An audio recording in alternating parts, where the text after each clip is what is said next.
Te va a encontrar patética, le siseó su hermana antes de empujarla fuera del auto. Su madre le había dado una orden: entretener al CEO millonario y solitario del que dependía el futuro de la familia. La enviaron como un sacrificio sin saber que ella no luchaba por ellos, sino por la biblioteca que estaba a punto de perder, y que ese millonario ya sabía exactamente por qué estaba allí. Hola mis amigas y amigos, antes de comenzar esta sorprendente historia, dejen en los comentarios desde dónde están viendo y cuéntame cómo va tu día, ¿vale? Y recuerden dar like y suscribirse al canal. Sofía Garza apretó con fuerza la correa de su bolso desgastado, un gesto instintivo para anclarse en una realidad que se sentía líquida y hostil. El aire dentro del lujoso automóvil que la había transportado olía a opulencia y a una fragancia cara. El perfume insignia de su hermana Camila, que aún impregnaba el vestido que llevaba puesto. No era su vestido, era una prenda de color beige pálido, probablemente carísima, pero diseñada para el cuerpo de Camila, 2 tallas más grande que el suyo, colgando de sus hombros de una manera que la hacía sentir como un fantasma, una sombra desdibujada. Te va a encontrar patética, le había siseado Camila con una sonrisa afilada antes de empujarla fuera del vehículo, un gesto que era mitad burla y mitad orden. Ahora, Sofía estaba parada frente a un muro imponente de acero oscuro y cristal polarizado que ocultaba una de las mansiones más herméticas de las lomas de Chapultepec, un bastión de riqueza inaccesible en la Ciudad de México. Tenía una sola instrucción, grabada a fuego en su mente por la voz tensa de su madre. Raquel, entretiene al señor Esquivel. El futuro de nuestra familia depende de esto. Sofía sabía exactamente lo que era, una broma cruel, un sacrificio social. La hermana fea, la bibliotecaria invisible, enviada al matadero para satisfacer las ambiciones de su familia, con la esperanza de que el millonario más solitario y codiciado de la ciudad sintiera, ¿qué? ¿Lástima? ¿Diversión? Estaba a punto de darse la vuelta, de correr de regreso a la seguridad de su pequeño mundo en Coyoacán, pero la imagen mental de la notificación de desalojo, con su sello rojo y oficial, la detuvo en seco. El aviso clavado en la puerta de El Faro, la biblioteca comunitaria que era su vida entera.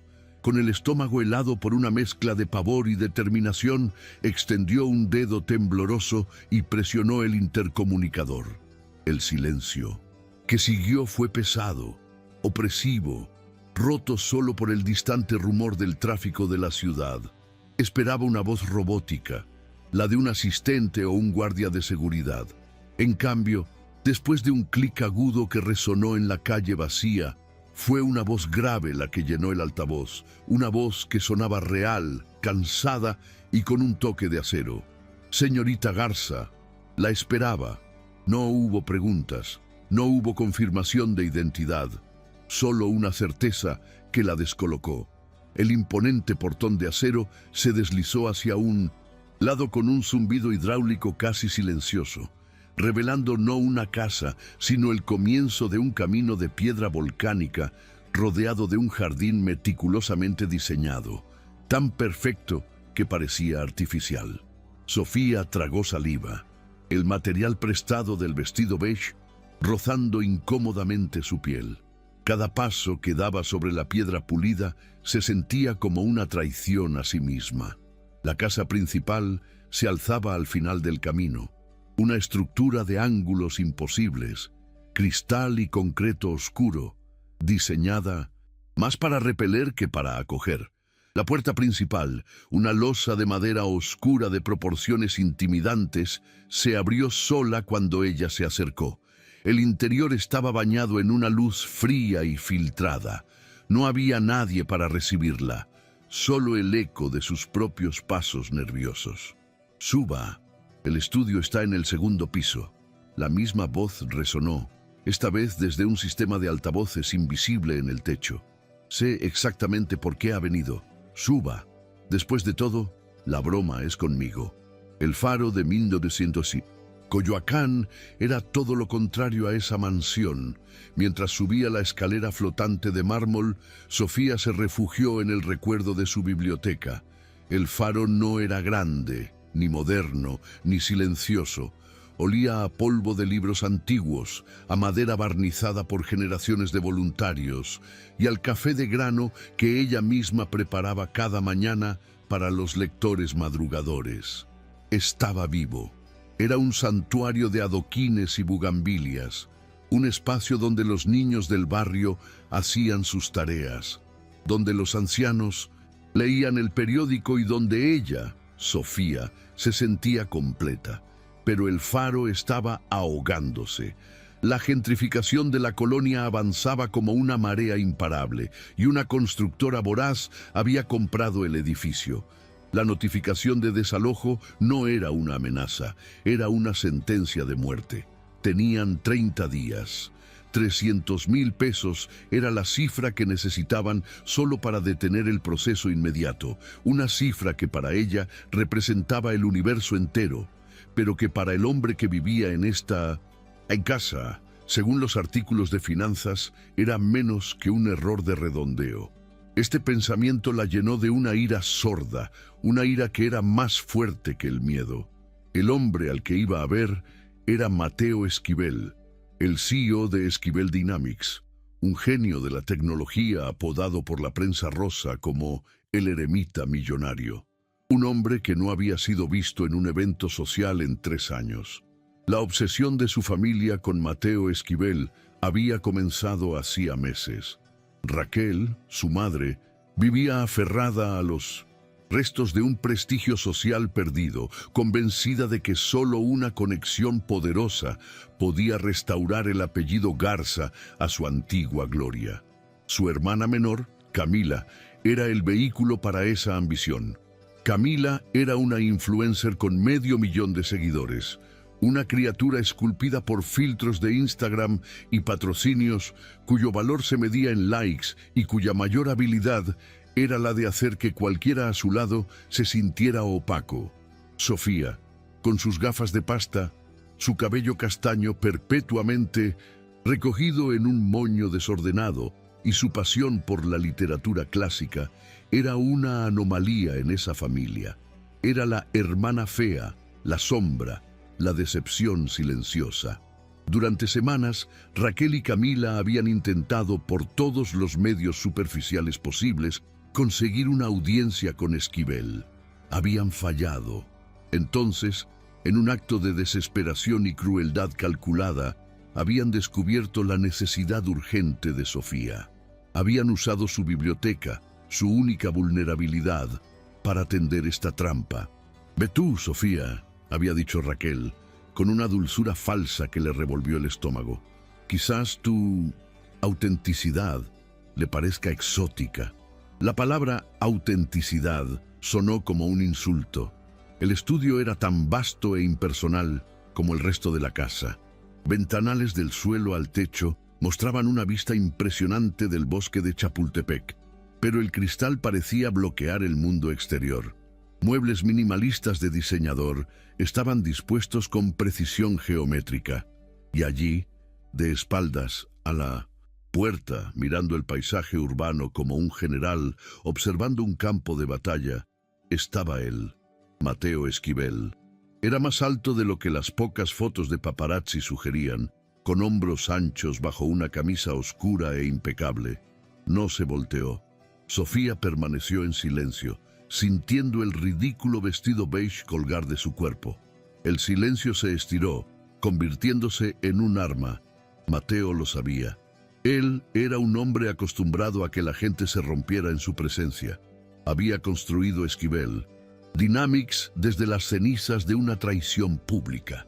Su exnovia, una modelo famosa, había vendido cada detalle de su vida privada a los tabloides, convirtiéndolo en un espectáculo. Desde entonces, Mateo se había blindado con cinismo y reclusión, convencido de que cada persona que se le acercaba quería algo. Veía el mundo como una serie de transacciones y él siempre se aseguraba de tener la ventaja. Esperaba que Sofía comenzara, que lloriqueara, que suplicara, que intentara seducirlo torpemente, como la familia Garza claramente esperaba. Pero Sofía no dijo nada. En lugar de mirarlo, su mirada se desvió hacia la única cosa en la habitación que tenía vida, una enorme estantería empotrada que cubría una pared entera. Estaba llena de libros reales, no de volúmenes decorativos, libros con lomos gastados junto a ediciones de coleccionista. Sus pies se movieron por voluntad propia. Ignorando al hombre más poderoso de la ciudad, se acercó a los libros. Sus dedos rozaron un lomo de cuero. Mateo. Finalmente se giró, una ceja arqueada con irritación y una pizca de sorpresa. Vio a la mujer que le habían enviado. No era la belleza plástica de Camila Garza, sino algo diferente, desafinada, con sus grandes ojos avellana fijos, no en él, sino en su biblioteca. Ella estaba temblando ligeramente, pero no parecía ser por él, sino por la proximidad de una primera edición rara. ¿Usted lee a Machado de Asís?, preguntó ella en voz baja, su voz apenas un susurro, pero clara. No era un coqueteo, era una acusación de asombro. Mateo Esquivel se cruzó de brazos, desconcertado por primera vez en años. La mujer enviada como peón en el juego desesperado de su familia estaba ignorándolo activamente en favor de un autor brasileño muerto. «Leo todo», respondió él, su voz cortante, «y supongo que usted, como bibliotecaria, cree que Capitú era inocente». Él la estaba probando, esperando la respuesta predecible, el intento de estar de acuerdo con él. Sofía se giró lentamente para mirarlo, y por primera vez él vio la inteligencia ardiente detrás de las gafas. «Inocente o culpable no es la cuestión», replicó ella, su voz ganando fuerza. «La cuestión es que Escobar y Bentinho la trataron como a una posesión, un trofeo que reflejaba su propio valor. La acorralaron con sus expectativas hasta que la única libertad que le quedó fue la que podía ocultar detrás de sus ojos de marea. La pregunta no es si traicionó a Bentinho. La pregunta es cuándo la traicionaron todos a ella». El silencio que cayó fue profundo. Mateo la miró fijamente, su armadura de cinismo mostrando una grieta visible. Había esperado una alpinista social. Había recibido una analista literaria que acababa de resumir sin saberlo su propio trauma. Él se acercó a ella, rompiendo la distancia de seguridad. Sofía no retrocedió. Olía a jabón neutro y a papel viejo, un antídoto al perfume artificial de Camila. «Su familia la envió a pedir dinero, ¿verdad?», dijo él sin rodeos, volviendo al guión que conocía. «Para salvar esa biblioteca comunista suya en Coyoacán». La palabra comunista fue dicha con un leve desdén, pero el rubor que cubrió las mejillas de Sofía fue de ira, no de vergüenza. «Es comunitaria, y no vine a pedir nada. Vine porque me obligaron».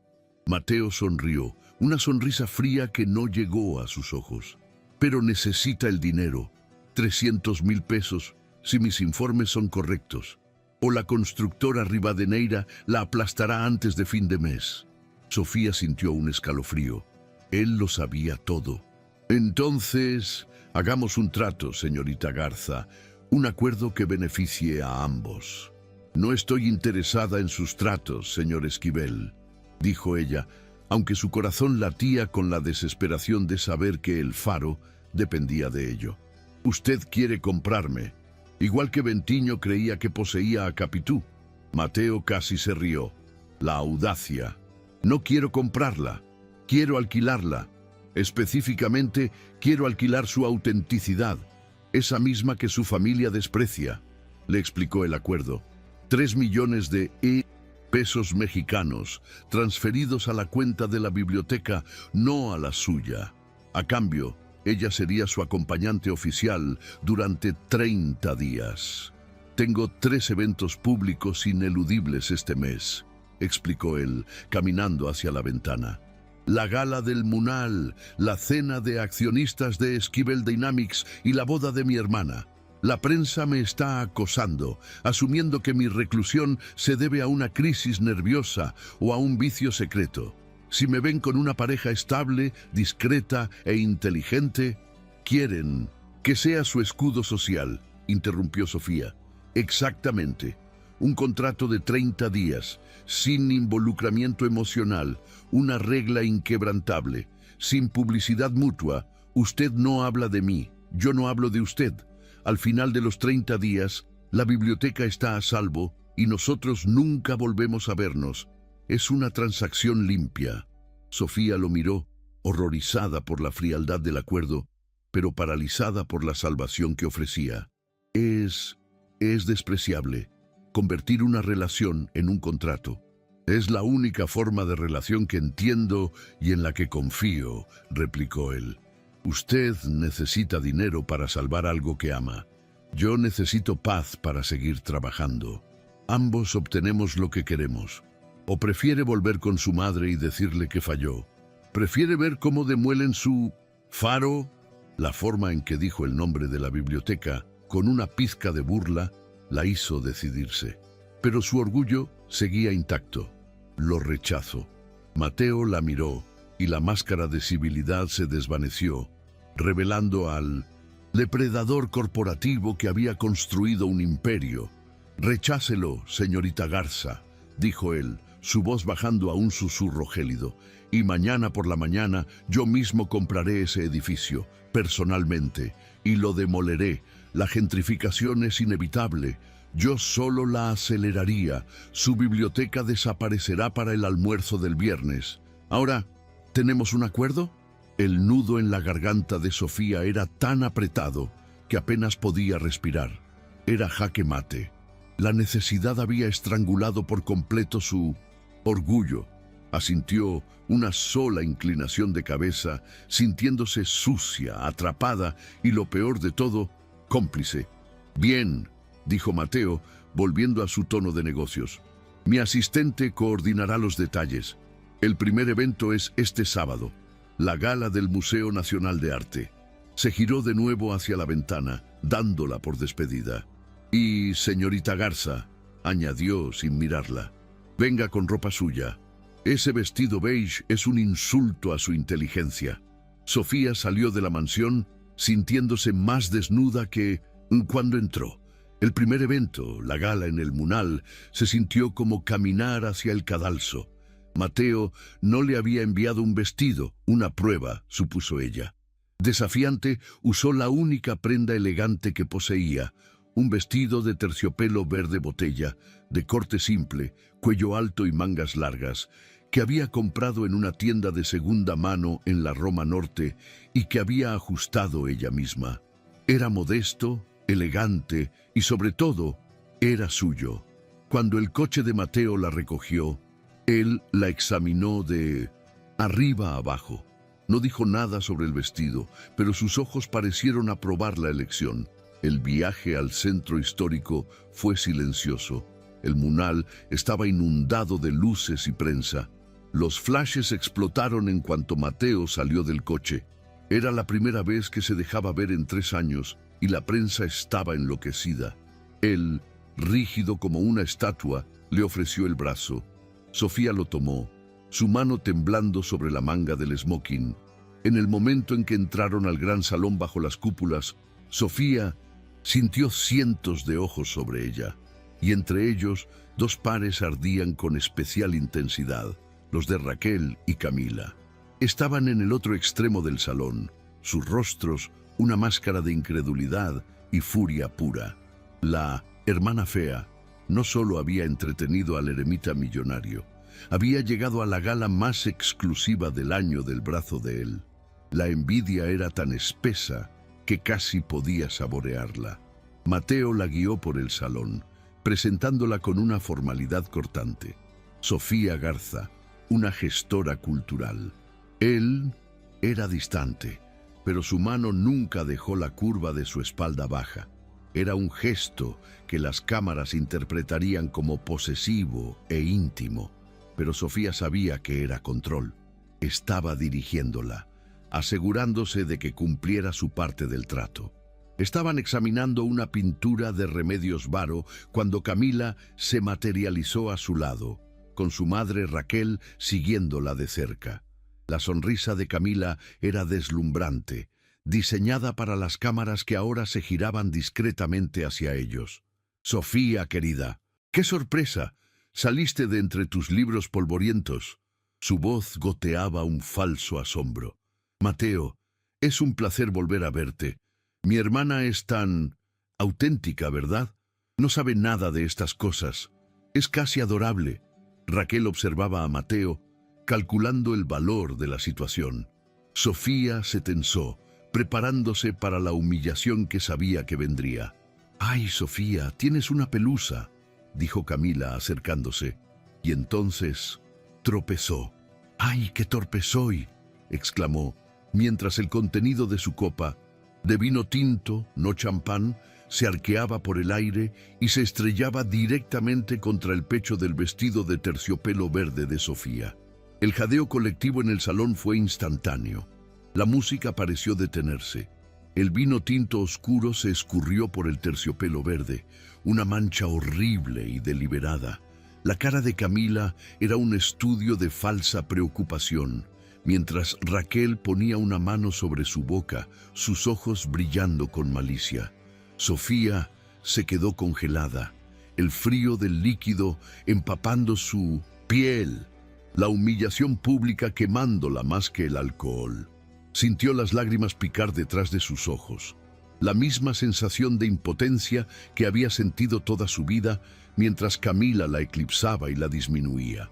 Estaba sola, expuesta en medio de la élite de la ciudad, confirmando exactamente lo que Camila había dicho. Ella no pertenecía allí.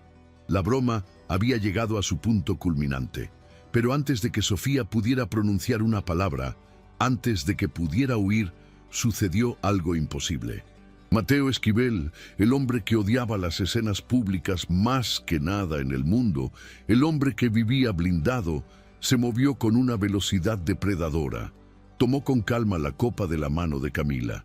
«Un accidente terrible, Camila», dijo él, su voz peligrosamente suave, casi un ronroneo.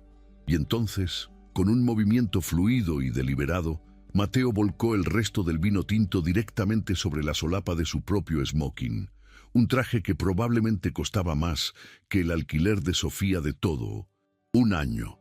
El silencio en el salón se volvió ensordecedor. Camila y Raquel abrieron los ojos como platos, su triunfo evaporándose en puro shock. Mateo miró la mancha oscura que se extendía por su camisa blanca y su solapa negra. Luego miró a Sofía, cuya boca estaba abierta por la sorpresa. Una diminuta sonrisa tiró de la comisura de los labios de Mateo. Una sonrisa que esta vez sí llegó a sus ojos oscuros. «Ahora sí vamos a juego», dijo él, lo suficientemente alto para que los que estaban cerca lo oyeran. Le ofreció a Sofía su pañuelo de bolsillo. El rojo y el verde siempre han sido colores complementarios. Se inclinó hacia ella, su aliento cálido cerca de su oído, mientras el mundo los observaba. «Regla número 1 al tratar con saboteadores, señorita Garza. Nunca deje que controlen la narrativa». Sofía lo miró, y en medio de la humillación y el caos, en medio de un contrato cínico, sintió algo nuevo y aterrador. Él la había defendido, y mientras él la guiaba lejos del charco de vino y de su hermana petrificada Sofía Garza, por primera vez se rió. Una risa genuina, sorprendida, que se mezcló con la de él, creando una burbuja de complicidad que ninguno de los dos había esperado. El regreso a casa desde el Museo Nacional de Arte fue una sinfonía de tensión no expresada. El aroma del vino tinto se había secado en sus ropas, convirtiéndose en un recordatorio agrio y pegajoso del drama público. Sofía Garza estaba acurrucada contra la puerta del lujoso sedán, el terciopelo verde de su vestido sintiéndose áspero y arruinado contra su piel. Miraba las luces de la Ciudad de México pasar borrosas por la ventanilla, una mancha de neón y oscuridad que reflejaba su confusión interna. A su lado, Mateo Esquivel no era una estatua de hielo, sino un volcán contenido. El silencio en el coche blindado era más denso que cualquier conversación. Finalmente, fue él quien lo rompió, su voz grave resonando en el pequeño espacio. «Maneja bien la humillación, señorita Garza». No era un cumplido, sino una observación fáctica, dicha con un matiz de sorpresa. Sofía giró la cabeza, sus gafas reflejando el brillo de la calle. «No es la primera vez que mi hermana me usa como telón de fondo para su propio espectáculo. Simplemente es la primera vez que lo hace con un público tan distinguido». La amargura en su voz era palpable, pero carecía de autocompasión. Era simplemente una declaración de hechos. «Y usted», añadió ella, su voz bajando, «¿por qué lo hizo? ¿Arruinar su traje? Eso no era parte del contrato». Creó una escena. Mateo miró al frente, sus manos descansando inmóviles sobre sus rodillas. «Como dije, no permito que otros controlen mi narrativa». Su hermana intentó pintar un cuadro. «La bibliotecaria torpe arruina la noche. Yo simplemente ofrecí una corrección editorial». El eremita millonario y su compañera demuestran un frente unido e indiferente. La suya fue una jugada de humillación, la mía fue una de poder. «Y el poder siempre debe ganar», murmuró Sofía, más para sí misma que para él. Él la escuchó. «En mi mundo, señorita Garza, es la única regla que garantiza la supervivencia». El resto del viaje transcurrió en ese silencio cargado, ambos reflexionando sobre la extraña complicidad que había nacido de un acto de sabotaje. Los días siguientes se asentaron en una rutina extraña. El acuerdo contractual seguía en pie. Mateo le envió un itinerario para su próxima aparición, la cena anual de accionistas de Esquivel Dynamics. Era un evento mucho más serio, en el corazón de su imperio en Santa Fe. Esta vez, la preparación requirió varias reuniones. Se encontraron en la mansión de las Lomas, ese espacio estéril que a Sofía le empezaba a parecer menos una fortaleza y más una celda autoimpuesta. Discutieron la lista de invitados, los titanes de la industria, los rivales silenciosos, los aliados peligrosos. Mateo le dio breves perfiles de cada persona clave, esperando que ella memorizara líneas de conversación triviales. En cambio, Sofía tomó notas en un cuaderno desgastado y empezó a hacer preguntas. «¿El señor Fernández dirige la Fundación Telar?» Leí su informe anual. «Su modelo de microcréditos para artesanos en Oaxaca es fascinante, pero parece tener problemas de escalabilidad. ¿Alguna vez han considerado un modelo de logística cooperativa?» Mateo la miró por encima de su taza de café expreso. «¿Usted lee informes anuales de fundaciones por diversión?» Sofía se sonrojó. «Leo cualquier cosa que cae en mis manos. Es gestión cultural. El Faro necesita modelos de financiación sostenibles, así que estudio a los que lo hacen bien y a los que lo hacen mal». Lo que comenzaron como sesiones de estrategia corporativa se transformaron inevitablemente en debates profundos.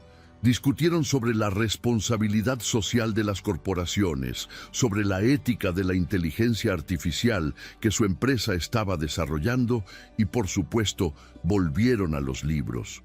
Descubrieron un amor compartido por la poesía de Sor Juana Inés de la Cruz. Aunque por razones opuestas, él admiraba su lógica impecable y su rebelión intelectual. Ella, su vulnerabilidad y la pasión oculta tras el intelecto. Un martes por la tarde, la frágil paz de El Faro en Coyoacán se vio interrumpida. Sofía estaba en la cima de una escalera de madera, tratando de alcanzar un tomo pesado de Historia de México, cuando la campana de la entrada sonó. La voluntaria adolescente, Citlali, levantó la vista y sus ojos se abrieron con una mezcla de asombro y miedo. Sofía miró hacia abajo y casi pierde el equilibrio. Mateo Esquivel estaba parado en medio de su biblioteca. Llevaba unos vaqueros oscuros y una sencilla camisa negra, sin el blindaje de sus trajes de negocios, pero aún así parecía un lobo en un corral de ovejas. El olor a polvo y papel viejo chocaba con su aura de poder y riqueza. Los pocos niños que hacían la tarea en las mesas de madera lo miraban boquiabiertos. «Señor Esquivel», logró decir Sofía, bajando la escalera con torpeza. «¿Qué hace aquí?» Él no respondió de inmediato. Sus ojos recorrían el lugar, notándolo todo. La pintura descascarada en el techo, la evidente mancha de humedad en la esquina donde el techo goteaba. Las computadoras de escritorio que eran reliquias de hacía una década. Y luego vio la vida. Vio el muro donde los niños habían pintado un mural vibrante, la mesa donde un grupo de mujeres mayores tejía y charlaba, y el escritorio de Sofía, cubierto de planes de lecciones y solicitudes de subvención rechazadas. «Quería ver por qué», dijo él finalmente, su voz más baja de lo habitual. «¿Por qué qué? ¿Por qué una mujer que puede debatir sobre la ética de la IA y la logística de microcréditos pasa sus días luchando por un edificio que se cae a pedazos?» Sofía se irguió, limpiándose el polvo de las manos en los pantalones. «Porque este edificio no está vacío, señor Esquivel. Está lleno de historias, es un refugio. En su mundo, el valor se mide en acciones y ceros. En el mío, se mide en cuántos niños aprenden a leer antes de que la calle les enseñe otras cosas. Esto es por lo que lucho». Un niño pequeño, de unos 6 años, se acercó a Mateo y tiró de la manga de su camisa. «Señor, ¿usted es rico como en las películas? ¿Puede comprarnos una computadora nueva que no haga bip, bip, bip todo el tiempo?» Mateo se quedó paralizado, mirando al niño como si fuera un artefacto alienígena. Sofía intervino con suavidad, agachándose. «Diego, este es el señor Mateo. Está aquí como amigo. ¿Por qué no le muestras el dibujo que hiciste del ajolote?» Mientras Diego corría a buscar su dibujo, Mateo miró a Sofía. «No soy bueno con los niños. No son una junta directiva», dijo ella en voz baja. «Solo tiene que escucharlos». Mateo se quedó 1 hora. No dijo mucho, pero observó. Vio a Sofía calmar un berrinche, explicar una ecuación de matemáticas y escuchar con infinita paciencia la historia de una anciana. Vio la competencia, la pasión y la amabilidad que ella irradiaba. Y por primera vez, el eremita millonario sintió que su mundo estéril de las lomas era el verdadero edificio en ruinas. La cena de accionistas de Esquivel Dynamics fue un mundo diferente. Se llevó a cabo en un salón en lo alto de la torre corporativa de la compañía en Santa Fe, un espacio de cristal y acero con vistas a toda la ciudad. Esta vez, Sofía estaba más preparada. Llevaba un vestido largo, de un color vino profundo, tan oscuro que casi parecía negro, de líneas simples, pero de una tela que caía con elegancia. Era otro hallazgo de segunda mano, pero lo llevaba con una confianza recién descubierta. La defensa de Mateo en el Munal y su visita a El Faro habían cambiado algo fundamental en ella. Ya no se sentía como un fraude, se sentía como una embajadora de su propio mundo. Mientras Mateo era arrastrado a conversaciones tensas con miembros de la Junta, Sofía circulaba, tal como él le había indicado. Pero en lugar de ser una sombra silenciosa, ella entabló conversación con el mismísimo señor Fernández, el de la Fundación Telar. «Admiro su modelo en Oaxaca, señor Fernández», comenzó. «Pero me pregunto si la centralización de su logística no está creando un cuello de botella para las artesanas de las aldeas más remotas». El hombre, un magnate de las telecomunicaciones, la miró sorprendido, esperando que fuera la típica acompañante decorativa, pero se encontró inmerso en un debate de 20 minutos sobre infraestructura rural. Mateo la observó desde el otro lado del salón, fingiendo escuchar a un inversor mientras toda su atención estaba en ella. Vio cómo ella gesticulaba con pasión, cómo el magnate asentía, impresionado.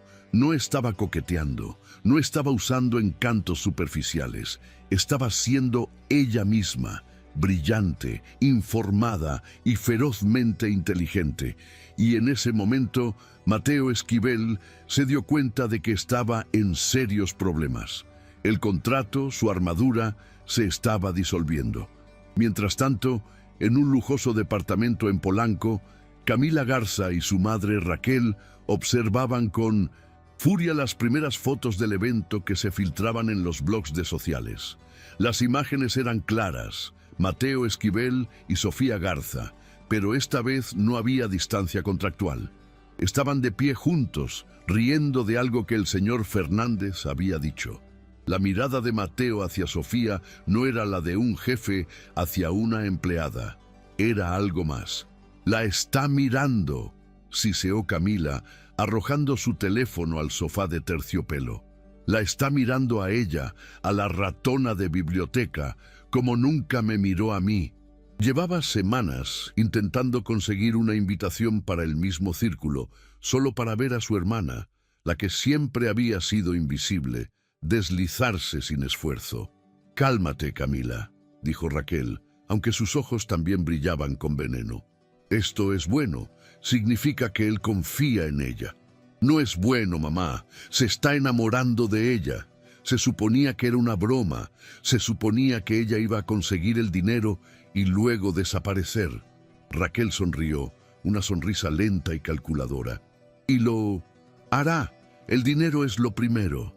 Dejemos que se acerquen, dejemos que él firme esa donación, y en el momento en que lo haga, nos aseguraremos de que él vea a Sofía por lo que realmente es». Camila la miró, la furia dando paso a la intriga. «¿Qué quieres decir?»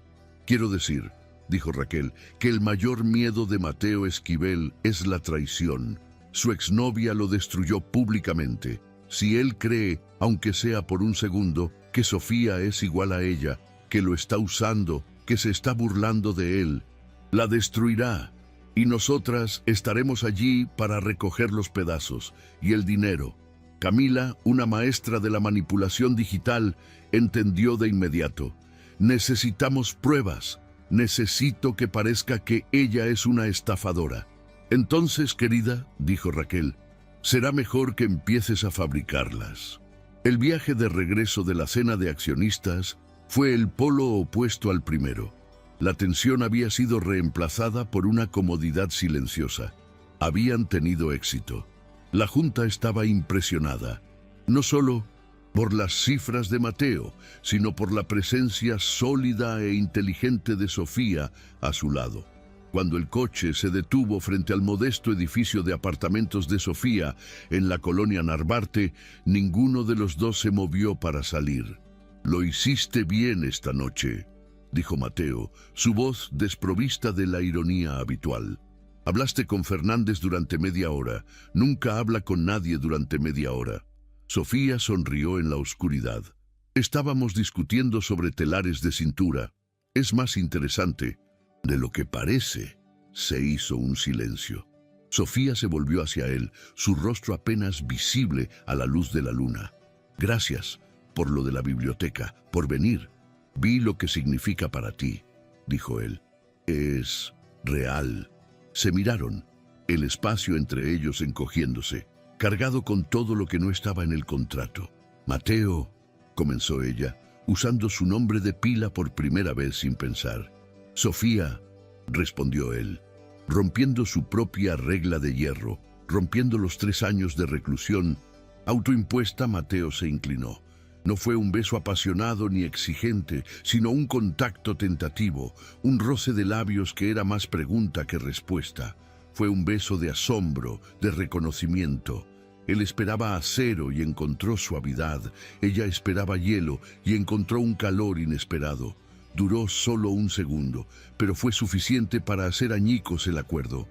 Se separaron bruscamente, ambos respirando con dificultad, aterrorizados por lo que acababan de hacer. «Rompimos las reglas», susurró Sofía.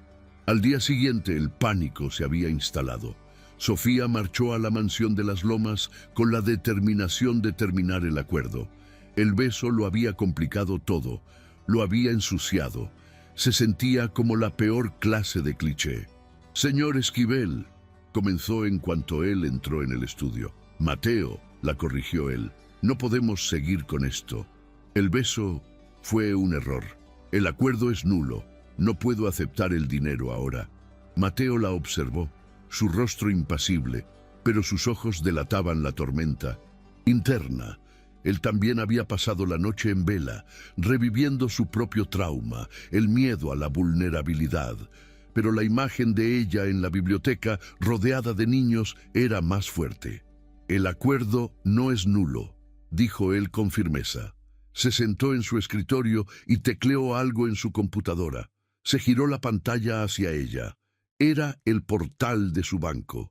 La biblioteca necesita el dinero. Lo que pasó anoche fue una anomalía. No tiene nada que ver con esto. «No puedo aceptarlo así», insistió ella. Aunque su corazón se rompía por el faro. «No lo estás aceptando tú, lo acepta la fundación. Es una buena inversión». Sus dedos volaron sobre el teclado. No transfirió los 300,000 pesos. Transfirió los 3 millones de pesos completos que había prometido por los 30 días. «Es una donación corporativa, Esquivel Dynamics», dijo él, casi para convencerse a sí mismo. «Es deducible de impuestos». Un segundo después, el teléfono de Sofía vibró. Era una alerta del banco de la biblioteca. El tinto saldo había cambiado. Los ceros bailaban frente a sus ojos. El faro estaba a salvo. No solo a salvo, sino que podía expandirse. Podían comprar computadoras nuevas, reparar el techo, contratar a otro bibliotecario. Las lágrimas brotaron de sus ojos, lágrimas de puro e incrédulo alivio. «Gracias», susurró, su voz rota. «Gracias, Mateo». Él solo asintió, su rostro tenso, como si acabara de firmar algo más que un cheque. La noticia de la donación masiva no tardó en llegar a oídos de Raquel y Camila. La euforia inicial de Raquel funcionó, fue rápidamente eclipsada por la furia venenosa de Camila. La donación se había hecho pública, no como un favor a la familia Garza, sino como una donación directa a la Fundación El Faro de Coyoacán, con Sofía Garza listada como directora ejecutiva. La familia no había obtenido nada. Sofía lo tenía todo. El dinero para su proyecto y, peor aún, la admiración del hombre que Camila codiciaba. «Esa traidora», gritó Camila, «nos usó, nos hizo parecer tontas para quedarse con todo».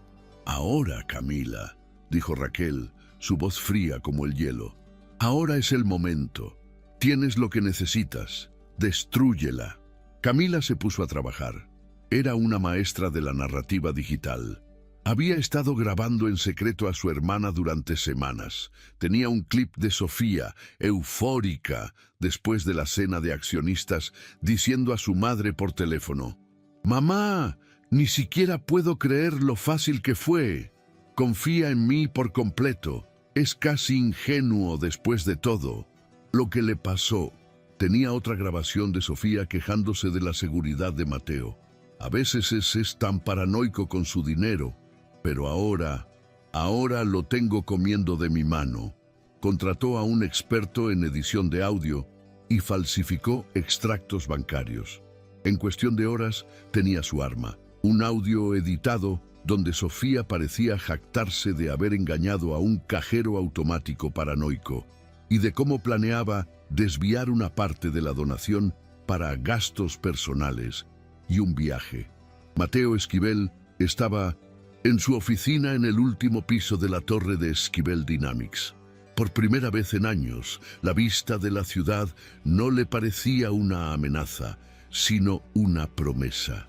Estaba pensando en Sofía, en la pureza de su alegría cuando vio la transferencia. Estaba pensando en invitarla a cenar, no como parte de un contrato, sino como él mismo, una cena real. En ese momento, su asistente entró, con rostro serio.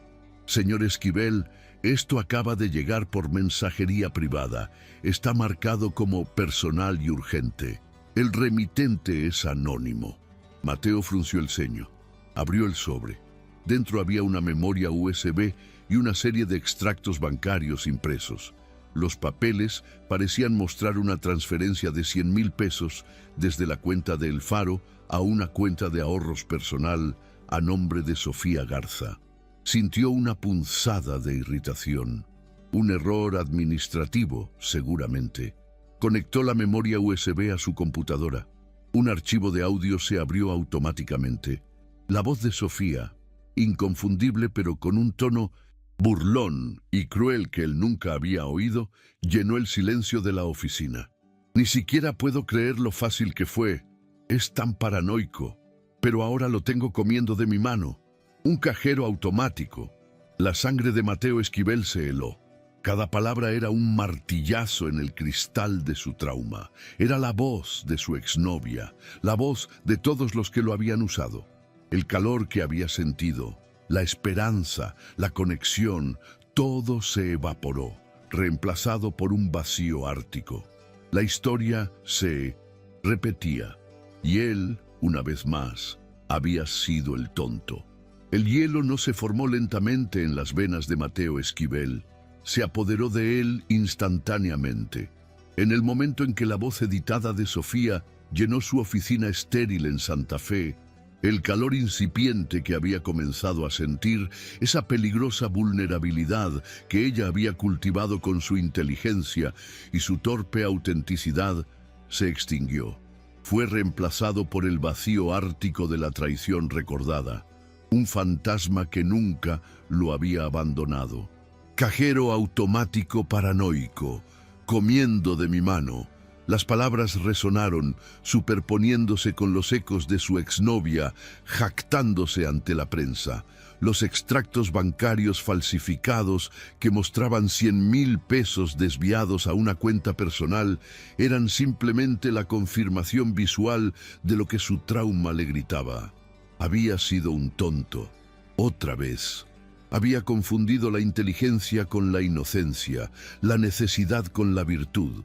Levantó el teléfono de su escritorio, su rostro una máscara de furia. «Controlada, señorita Garza», dijo cuando ella contestó, su voz desprovista de cualquier emoción. «Venga a mi oficina. Ahora». No era una petición, era una sentencia.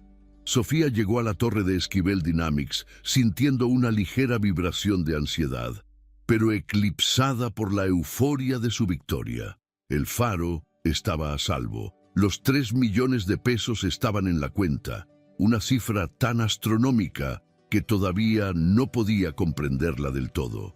Había pasado la mañana soñando con computadoras nuevas, con talleres de codificación para los niños, con reparar la gotera del techo que había sido su pesadilla durante años. Entró en la oficina del último piso, su rostro iluminado con una sonrisa genuina, lista para agradecerle de nuevo, lista quizás para hablar sobre el beso, sobre lo que fuera que estaban haciendo entre ellos. Pero el hombre que la recibió no era Mateo, era el señor Esquivel, el eremita millonario en toda su gélida gloria. Él no la saludó. Estaba de pie junto a su escritorio, con cintos en dos, los brazos cruzados. «¿Disfrutando de su nueva fortuna, señorita Garza?», preguntó él, su voz tan plana y fría como el cristal que los rodeaba. Sofía parpadeó, desconcertada por el cambio. «Mateo, ¿qué pasa?» «Yo, no me llame Mateo», la cortó él. Con un movimiento brusco presionó un botón en su escritorio. La voz de ella, distorsionada por la malicia, llenó la habitación. «Lo tengo comiendo de mi mano». Sofía retrocedió como si la hubieran golpeado. «No, ¿qué es eso?». Él arrojó los papeles sobre el escritorio de caoba. «Y esto, la transferencia, 100,000 pesos, un pequeño bono personal por su actuación. ¿O era solo la primera cuota?». El mundo de Sofía se inclinó sobre su eje. Vio los números, la cuenta bancaria que no era suya, y escuchó las palabras que había dicho, pero retorcidas, despojadas de su contexto. convertidas en armas. Eso está editado. Mateo, eso no es real. Su voz se quebró por la desesperación. Estaba hablando con mi madre. Ella era la que... Corrió hacia él, queriendo tocarlo, hacerlo entender. Es mi hermana Camila, te lo juro. Ella hizo esto. Está celosa, ella y mi madre. Mateo dio un paso atrás, su repulsión física evidente. Por supuesto, la hermana, siseó él, su rostro contorsionado por un desdén que era más doloroso que cualquier grito. La familia tóxica. Es la misma excusa patética que usó mi ex. Fue mi agente. Fue la prensa, fueron mis padres, todos mienten, y yo, estúpidamente, caí de nuevo, caí por la bibliotecaria auténtica, la que solo leía a Machado de Assis y no le importaba el dinero. ¡Qué actuación tan magistral! Debí aplaudir en el Munal, fue un ensayo. Cada palabra era un clavo en su ataúd. Estaba ciega por el pánico, incapaz de defenderse contra un fantasma que ni siquiera podía ver. «Por favor», susurró ella, las lágrimas corriendo por sus mejillas. «No hagas esto». «¿Hacer qué?», preguntó él, su voz volviéndose peligrosamente tranquila. Caminó hacia su computadora. Sus movimientos deliberados, precisos. La donación de Esquivel Dynamics fue un error administrativo, un error basado en información fraudulenta, como descubrirán nuestros auditores. Sus dedos volaron sobre el teclado. Sofía observó, horrorizada, cómo él ejecutaba una serie de comandos. «He hablado con el banco. La transferencia ha sido revertida en su totalidad, citando actividad fraudulenta por parte del receptor. El dinero se ha ido, señorita Garza». Sofía sintió que el suelo desaparecía abajo. Sus pies, el faro, los niños, el techo, todo se desvanecía. «No, no puedes». Pero él no había terminado. El trauma no solo exigía protección, exigía castigo. Y para asegurar que este lamentable episodio no continúe y que los fondos corporativos no vuelvan a ser malversados de esta manera, he tomado una medida adicional para contener el problema. La miró, sus ojos oscuros completamente muertos, sin rastro del hombre que le había limpiado el vino del vestido. La constructora Rivadeneira estaba al borde de la quiebra. Compré su cartera de deudas esta mañana, incluyendo, por supuesto, el edificio que ocupa el faro. El aire salió de los pulmones de Sofía en un jadeo doloroso. No, sí, la orden de desalojo es final. Ya no es una amenaza de un tercero, es una acción corporativa de Esquivel Dynamics. Tiene 48 horas para desalojar las instalaciones. Mis equipos entrarán el viernes al mediodía para asegurar el inmueble. El contrato está terminado. Salga de 1900. Mi oficina. Sofía no recuerda cómo salió del edificio. Se encontró en la calle, en medio del caos de Santa Fe, sorda y ciega al mundo. La humillación era total. No solo había perdido la biblioteca, él la había calificado de ladrona. Él, el hombre que la había hecho reír, el hombre que la había besado, el hombre que, según ella creía, la había visto. Se subió a un taxi, su cuerpo temblando con una furia fría que comenzaba a reemplazar al shock. No fue a su departamento en la Narvarte, fue a la casa de su madre en Polanco. Irrumpió en el lujoso apartamento sin tocar, encontrando a Raquel y Camila tomando mimosas en la sala de estar, celebrando. «¡Lo arruinaron todo!», gritó Sofía, su voz ronca por las lágrimas contenidas. «Lo revirtió. Perdí la biblioteca. Él cree que soy una ladrona». Camila dejó su copa con una sonrisa satisfecha. «Ay, hermanita, te lo dije. Eres patética. ¿De verdad pensaste que él te elegiría a ti? Te dimos la oportunidad de conseguir el dinero, pero te volviste codiciosa. Quisiste quedártelo todo, el dinero y al hombre. Ese nunca fue el trato». Raquel la miró con fría decepción. «Fallaste, Sofía». De nuevo. En ese momento, algo dentro de Sofía se rompió y se solidificó. La mujer que había vivido su vida pidiendo disculpas por existir desapareció. Sofía las miró, a su madre narcisista y a su hermana consumida por la envidia, y sintió, por primera vez, nada, ni amor, ni odio, ni siquiera lástima, solo un vasto y helado vacío. «Ustedes no me enviaron allí como una broma», dijo en voz baja, su voz temblando con una nueva fuerza. «Me enviaron allí como un sacrificio, pero se acabó». Salió del apartamento sin mirar atrás. Caminó varias cuadras hasta que sus piernas cedieron y luego tomó un taxi a su propio apartamento en la Narvarte. El lugar era pequeño, pero ahora se sentía contaminado, pagado con el dinero que su familia le daba ocasionalmente, manteniéndola siempre dependiente. Miró en su armario y vio el vestido beige que Camila le había prestado para el primer encuentro, el símbolo de su humillación inicial. Lo sacó. Con una calma aterradora, lo llevó al fregadero de la cocina, lo roció con alcohol de farmacia y le prendió fuego. Vio cómo la tela cara se enroscaba y se volvía negra. El olor a plástico quemado llenando su cocina. Era un bautismo de fuego.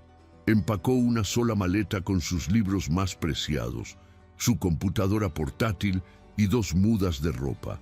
Dejó su teléfono, el que su madre pagaba, sobre la ceniza del T-100 vestido. Salió, cerró la puerta de ese capítulo de su vida y se mudó a un pequeño cuarto de azotea en el centro histórico. Un espacio de 10 metros cuadrados con un baño compartido, pagado con los últimos 2,000 pesos que tenía en su cuenta personal. Era libre. Su primer acto de libertad fue ir a El Faro. La notificación de desalojo estaba allí, clavada en la puerta principal, fría y oficial. Procesado por orden de Esquivel Dynamics. Citlali y Diego la encontraron allí, mirando el papel. «¿Es verdad, Sophie?», preguntó Citlali con los ojos llenos de lágrimas. Diego dijo que el hombre rico nos había salvado. Sofía se agachó y abrazó al niño. «El hombre rico cambió de opinión, Diego, pero esto no ha terminado».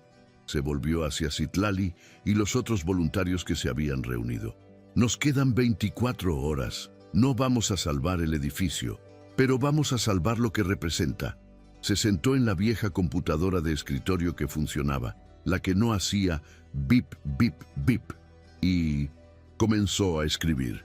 Creó una página de crowdfunding, pero no pidió dinero para detener la demolición. Eso era imposible. Pidió dinero para reubicar el alma de El Faro. No mencionó a Mateo, ni a Camila, ni a Raquel. No se defendió de las acusaciones de fraude. Simplemente contó la historia de la biblioteca. «Hace 2 días», escribió, «una donación anónima nos dio esperanza. Hoy, esa donación fue rescindida abruptamente debido a un engaño malicioso que no involucró a esta biblioteca. El mismo donante, en un acto de represalia, ha comprado nuestro edificio y ha ordenado su demolición en 24 horas. No podemos luchar contra un imperio, pero podemos salvar nuestros libros y nuestros programas. Ayúdenos a encontrar un nuevo hogar», publicó el enlace. Luego, pasó toda la noche con los voluntarios empacando libros en cajas. Mientras Sofía trabajaba bajo la tenue luz de las bombillas de El Faro, Mateo Esquivel estaba sentado en la oscuridad de su mansión. Había ganado. Había aplastado la amenaza. Había extirpado la traición y nunca se había sentido más miserable. El silencio de la casa era ensordecedor. Trató de trabajar, pero la cara de Sofía, destrozada por su crueldad, lo perseguía. Trató de beber, pero el coñac sabía a ceniza. La voz editada seguía sonando en su cabeza, pero ahora sonaba falsa, demasiado perfecta. Su exnovia había sido descuidada, emocional. Esto era un trabajo de edición limpio, profesional. «¡Es mi hermana!», había gritado ella. Su trauma le había hecho descartar eso como una mentira conveniente. Pero, ¿y si no lo era? Su mente analítica, la que había construido un imperio tecnológico, finalmente comenzó a funcionar, superando el pánico de su corazón herido.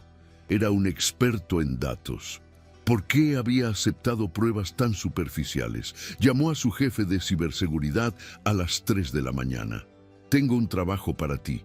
Quiero un análisis forense de un archivo de audio, cada capa, y quiero que rastrees el origen de la entrega de mensajería que recibí ayer. Y quiero un análisis digital completo de las redes sociales de Camila Garza durante el último mes. Despierta a tu equipo. Al amanecer, tenía su respuesta. El informe de ciberseguridad fue brutalmente claro. El archivo de audio era un empalme de al menos 7 fuentes diferentes.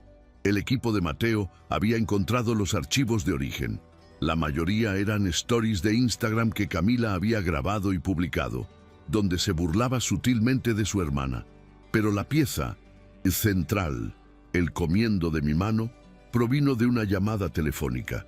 El equipo de Mateo, con recursos que bordeaban la ilegalidad, había recuperado el audio completo de la nube de Raquel Garza. Mateo presionó reproducir. Escuchó la voz emocionada de Sofía después de la cena de accionistas. Mamá, ni siquiera puedo creer lo fácil que fue conectar con él. Confía en mí por completo. Es casi ingenuo después de todo lo que le pasó. Tengo miedo de lastimarlo. Y luego, la voz de Raquel. Ya, conseguiste el dinero, lo tienes comiendo de mi mano. Y la respuesta de Sofía llena de disgusto. Mamá, no es así. Es un buen hombre.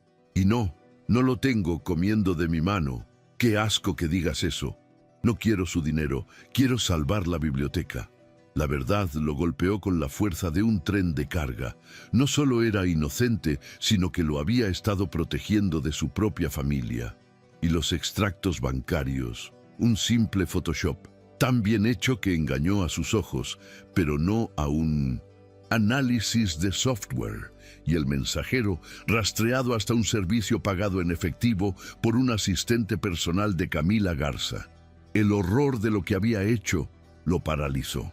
Revivió la escena en su oficina, la mirada de ella, la acusación, su propia crueldad. Él no había sido la víctima de una traición, había sido el ejecutor. Se había convertido en el monstruo del que tanto huía. Se había convertido en su padre, en sus rivales, en la peor versión de sí mismo. Miró el reloj. Eran las 11:45 a.m. del viernes. La demolición, o al menos la toma de posesión, estaba programada para el mediodía. «¡Prepara el coche!», gritó a su intercomunicador, corriendo escaleras abajo. «Y trae el equipo de proyección, el grande, ahora», condujo él mismo, rompiendo todas las leyes de tránsito desde Las Lomas hasta Coyoacán, su corazón latiendo con un terror frío, el terror de llegar demasiado tarde. El patio del Faro estaba lleno. No era una protesta furiosa, sino una vigilia sombría. Los voluntarios, los niños y los ancianos del barrio estaban allí, rodeando las montañas de cajas de libros. Una pequeña unidad de noticias locales, alertada por la campaña viral de Sofía, que había recaudado unos sorprendentes 80,000 pesos en 12 horas, estaba filmando. 2 oficiales de justicia y un equipo de seguridad privada con chalecos de Esquivel Dynamics estaban parados en la entrada, listos para ejecutar la orden. Sofía estaba de pie en los escalones de la entrada, pálida como un fantasma en su cuarto de azotea, pero erguida. Se había negado a irse. «Tendrá que sacarme físicamente», les había dicho. El oficial principal miró su reloj. Mediodía. «Señorita Garza, es la hora. Por favor, despeje la entrada». Justo cuando los guardias daban un paso adelante, un sedán negro frenó bruscamente en la calle. Mateo Esquivel saltó del coche, sin traje, con la camisa arrugada, su cabello un desastre. «¡Deténganse!», gritó, su voz resonando en el patio silencioso. «¡Detengan todo!». Todos los ojos se volvieron hacia él. La cámara de noticias giró y lo enfocó. Sofía lo miró, su rostro una máscara de puro y frío desprecio. «¿Vino a supervisar la destrucción en persona, señor Esquivel?», dijo ella, su voz cortante. «Es un toque admirablemente cruel». Él la ignoró por un segundo, haciendo un gesto frenético a su equipo, que salía de una camioneta detrás de él. Llevaban una pantalla de proyección portátil masiva y altavoces. «Oigan, ese es el telón que usamos para las noches de cine», exclamó Citlali. El equipo de Mateo lo montó en menos de un minuto. «¿Qué diablos está haciendo?», murmuró el oficial de justicia. Mateo tomó un micrófono del equipo. Se volvió hacia la multitud, hacia la cámara y finalmente hacia Sofía. «Hace 48 horas», comenzó, su voz resonando, «en mi oficina, cometí el peor error de mi vida.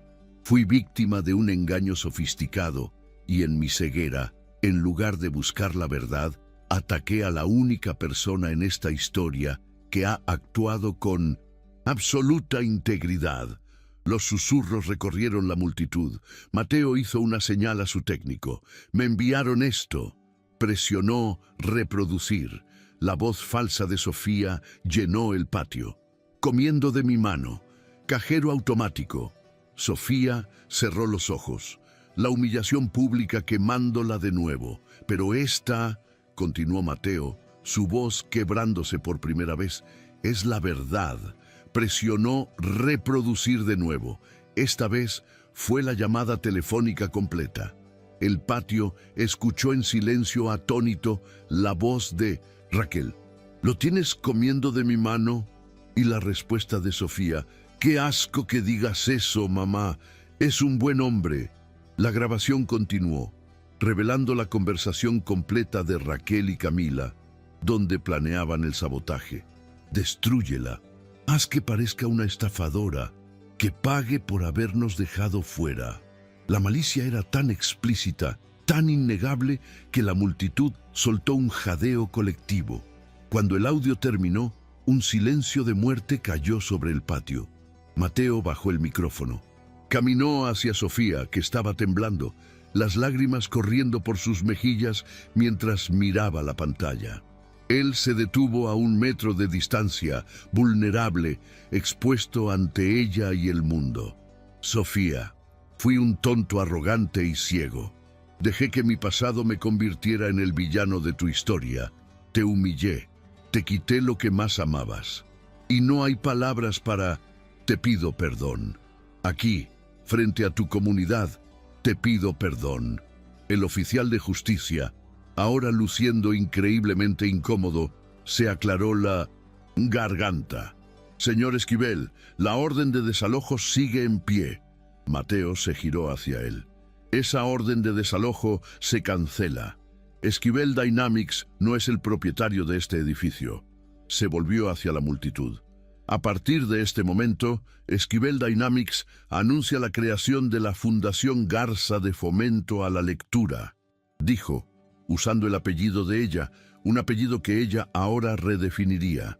«El primer acto de esta fundación es comprar este edificio a su precio de mercado y entregarlo a perpetuidad a la comunidad de Coyoacán, bajo una junta directiva que ellos mismos elegirán».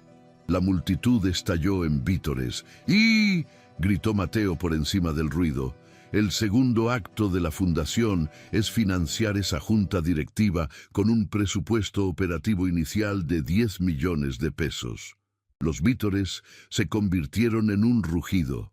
Bajo la dirección ejecutiva, con control total e incuestionable, de la señorita Sofía Garza, Diego corrió y se aferró a las piernas de Sofía. Ella se arrodilló, lo abrazó con fuerza y finalmente soltó el llanto, no de dolor, sino de una victoria tan abrumadora que era casi dolorosa. Mateo se quedó de pie, observándola, sabiendo que su perdón no estaba ganado. Solo había comenzado a merecerlo. 6 meses después, el aire en el patio del Faro olía a pintura fresca, madera nueva y el aroma inconfundible de miles de libros nuevos. La reinauguración de la Biblioteca Comunitaria El Faro, Fundación Garza, fue un evento que convocó a todo el barrio. El edificio era el mismo, pero restaurado a su antigua gloria. La gotera del techo había desaparecido. Una nueva ala de computación con 30 máquinas nuevas brillaba bajo la luz, y el mural del ajolote de Diego había sido preservado y enmarcado. Sofía Garza estaba en los escalones, pero esta vez no estaba desafiante, estaba radiante. Llevaba un vestido de lino de un color morado intenso, profesional, elegante y claramente suyo. Su cabello estaba suelto, cayendo sobre sus hombros, y sus gafas de pasta enmarcaban unos ojos que ya no miraban al suelo. Cortó la cinta roja mientras la multitud aplaudía. En el fondo, mezclados con la multitud, estaban Raquel y Camila. La filtración del audio completo, cortesía de un denunciante anónimo dentro de Esquivel Dynamics, había destruido la carrera de Camila. Sus patrocinadores la abandonaron en masa. Su presencia en la inauguración no fue celebrada, fue ignorada. El peor castigo para una influencer. Eran fantasmas sociales en el 1960 evento triunfal de Sofía. Mateo estaba allí, de pie junto al nuevo mostrador de circulación, no en el centro de atención, sino como apoyo. Cuando el discurso de Sofía terminó, se acercó a ella. «Felicidades, directora Garza». Ella sonrió, una sonrisa genuina. «Gracias, señor Esquivel». Él le tendió un paquete envuelto. Un regalo para la nueva biblioteca. Ella lo abrió. Era la primera edición de Don Casmurro de la biblioteca de él. Se quedó sin aliento. Lo abrió. En la página de título había una nueva dedicatoria escrita con la elegante caligrafía de Mateo. Para Sofía, que siempre vio la verdad, incluso cuando yo estaba ciego por los fantasmas. Gracias por reescribir mi historia. M. Ella levantó la vista, sus ojos encontrándose con los de él. «Sabes», dijo ella en voz baja, «después de todo esto sigo desconfiando de Bentiño. Sigo pensando que era un tonto celoso». Mateo sonrió, una sonrisa real que transformó su rostro. «Y yo», respondió él, tomando su mano con cuidado, sintiendo el calor de su piel, «finalmente creo en Capitú». Y en medio del ruido de los niños corriendo a la nueva sección de computadoras y el aplauso de la comunidad que había salvado, él se inclinó y la besó. Un beso que no tenía nada que ver con contratos o transacciones, sino con comienzos difíciles y finales merecidos.